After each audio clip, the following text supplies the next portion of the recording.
Hey scrappers, Tom here from the iScrap app, and we're going to go over what happened in the steel and ferrous markets in 2025 because it wasn't that great. But first, don't forget to like and subscribe to our page. We have lots of year-end recaps, 2026 previews on things like copper, carbide, cats. So check some of those out. Let's talk about steel prices because, believe it or not, they started and ended in a similar way, but the problem is that was a really low market. Throughout the year, we saw light iron prices hovering between 120 and 140 a ton. Some of the worst prices we've seen in years, especially if you compare it to 2021, when light iron was 400 bucks a ton before all that COVID money really kicked in and then that secondary fund in 2021 hit. So it really was a shock to see prices so low, especially with the amount of economic development that we thought was going to be happening. When we started to dig deeper into the numbers, though, it really didn't surprise me, nor does it why the markets were so low. Let's look at 2025. Let's forget about tariffs for a second because the United States has so much steel in it. We have strong trading alliances with Canada and with Mexico. They do a lot of refining, so we will buy it from them. But when we look at the markets and we look at the prices, where was the demand?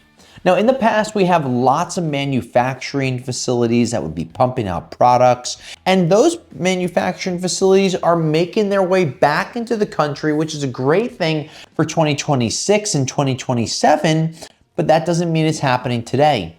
Factories aren't being built with the amount of steel they are. I've mentioned this in many of my weekly reports. A lot of factories are being built with pre-constructed concrete walls because it's cheaper to put them up. Maybe not cheaper for the material, but they can have other companies building these walls. And what do they need? They need some rebar. We're not talking about big I-beams like you used to have.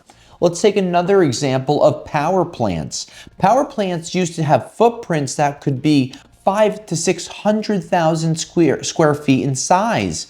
Now you can have gas-fired turbines that take up 1/25th the space of a previously coal-fired power plant, producing the same amount of electricity.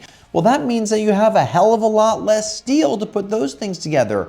Rapid decrease in demand. Auto industry, we talk about Ford, GM, and others such as Tesla using aluminum in their body panels. Ford even uses aluminum in their frames of their F-150 and other models. Well, now you have more aluminum, less steel, and the auto industry is one of the largest consumers in the country. Steel cans in food use. Well, you used to see a heck of a lot more steel cans. Now you're seeing more aluminum cans. So there's another area that things got moved out of. Electronics. You used to have steel in the back of TVs. Now they're using aluminum in TVs.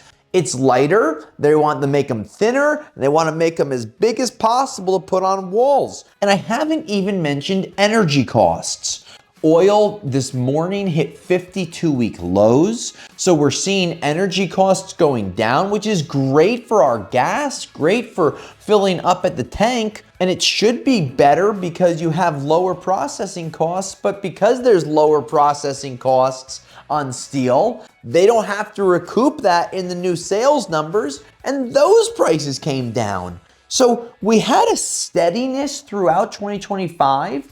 I'm optimistic that some of the manufacturing facilities that are being built in the country for 2026 are going to increase some of the demands, but I don't see a huge run up. If we saw light iron ending at 175, where we average, let's say 130, 140 this year, if we saw a run up to 175, I'd take that because that's a 15% jump, but I don't see it going to 250. 260, or definitely not 400. So don't forget to like and subscribe to our channel. Check out the rest of our recap videos, and until next time, I'll scrap you later.